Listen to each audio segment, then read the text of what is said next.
Assalamualaikum warahmatullahi wabarakatuh. Kami dari kelompok 6 izin memperkenalkan diri. Perkenalkan, nama saya Naysila Naswa dengan NIM H1A124206. Saya Alfia Safana Arifin dengan NIM H1A124006. Saya Salmariana dengan NIM H1A124355. Saya Nursita Agustrisna dengan NIM H1A124215. Saya Stella Aisyah dengan NIM H1A124363. Kami akan mempresentasikan sebuah berita yang berjudul Kasus Undang-Undang ITE Daniel Fritz Maurits Tangkilisan untuk memenuhi ujian akhir semester mata kuliah Teknologi Informasi.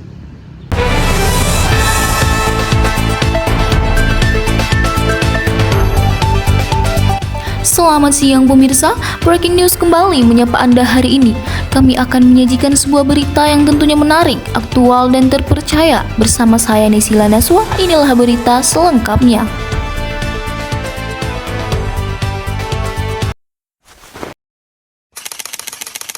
Kronologi kasus Daniel Fritz Maurits Tangkilisan.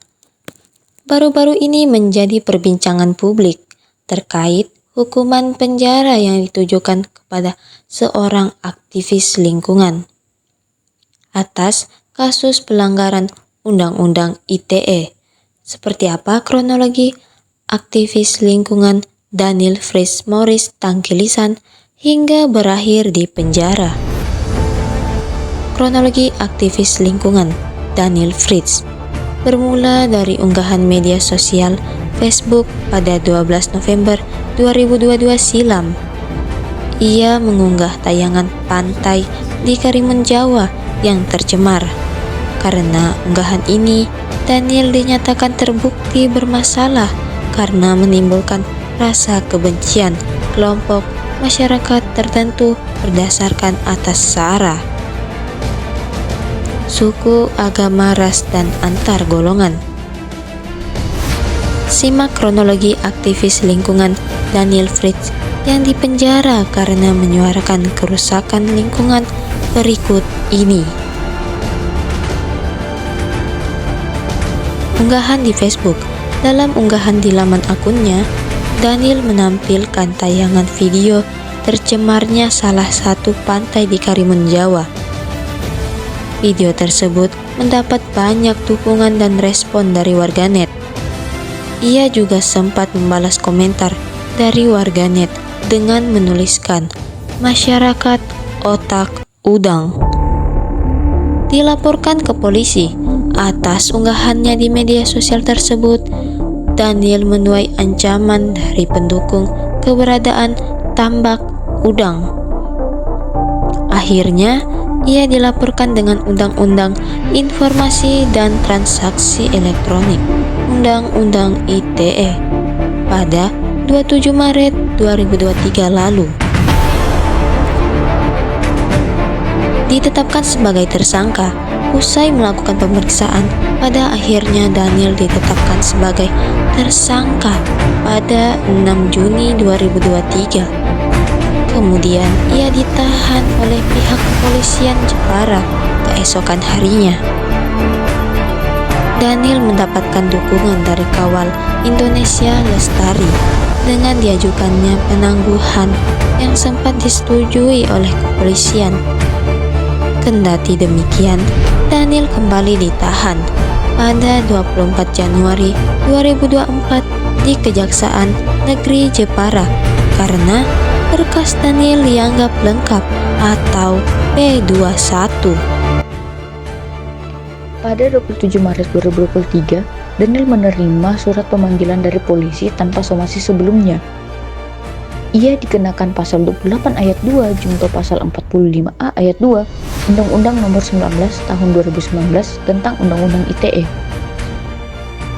Setelah pemeriksaan, Daniel ditetapkan sebagai tersangka pada 6 Juni 2023 dan ditahan oleh kepolisian Jepara. Penahanan ini memicu protes dari berbagai organisasi lingkungan dan hak asasi manusia yang menilai bahwa penahanan Daniel adalah bentuk kriminalisasi terhadap aktivis lingkungan. Sidang perdana Daniel berlangsung pada 1 Februari 2024 di Pengadilan Negeri Jepara. Selama persidangan, Daniel mendapatkan dukungan dari berbagai organisasi, lingkungan, dan masyarakat yang hadir untuk memberikan dukungan moral. Dalam persidangan, jaksa penuntut umum menuduh Daniel telah menyebarkan ujaran kebencian yang dapat memecah belah masyarakat.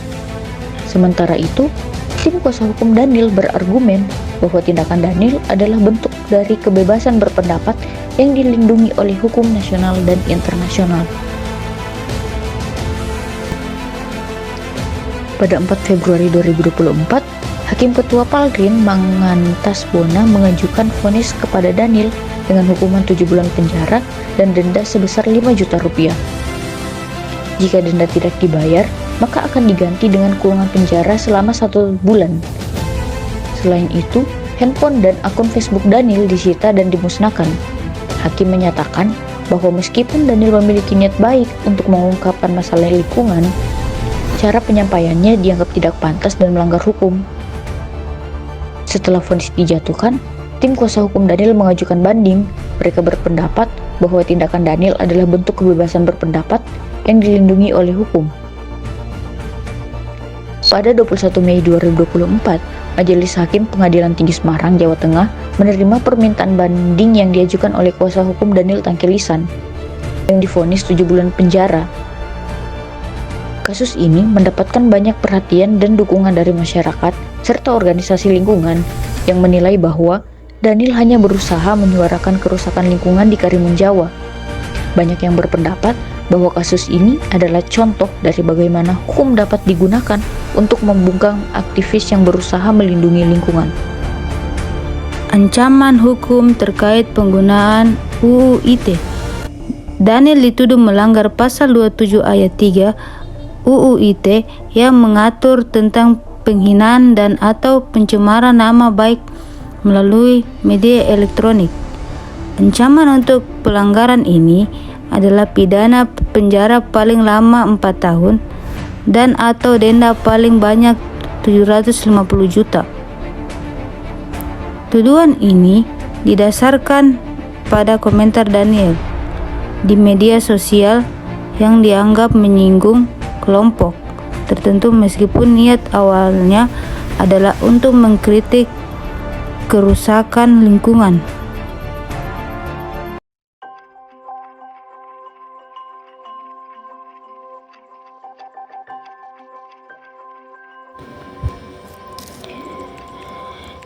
Dari kasus Daniel Fritz Maurits Tangkilisan, kami dapat menarik kesimpulan bahwa kasus ini menyoroti tentang yang dihadapi oleh aktivis lingkungan dalam memperjuangkan hak atas lingkungan yang bersih dan sehat. Daniel yang mengkritik kerusakan lingkungan akibat tambak udang ilegal menghadapi tuduhan melanggar Undang-Undang ITE yang mengatur tentang penghinaan dan pencemaran nama baik. Proses hukum yang dihadapi Daniel, termasuk penahanan dan persidangan, menunjukkan bagaimana undang-undang ini dapat digunakan untuk membungkam kritik dan aktivisme. Meskipun Daniel akhirnya divonis 7 bulan penjara dan denda 5 juta, kasus ini mendapatkan banyak dukungan dari masyarakat dan organisasi lingkungan yang melihatnya sebagai bentuk kriminalisasi terhadap upaya perlindungan lingkungan.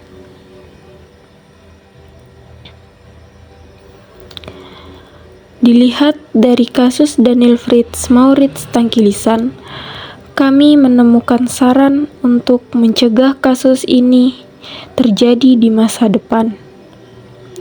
Penting bagi pemerintah dan pembuat kebijakan untuk meninjau kembali Undang-Undang ITE, terutama pasal-pasal yang sering digunakan untuk menjerat aktivis dan kritikus sosial.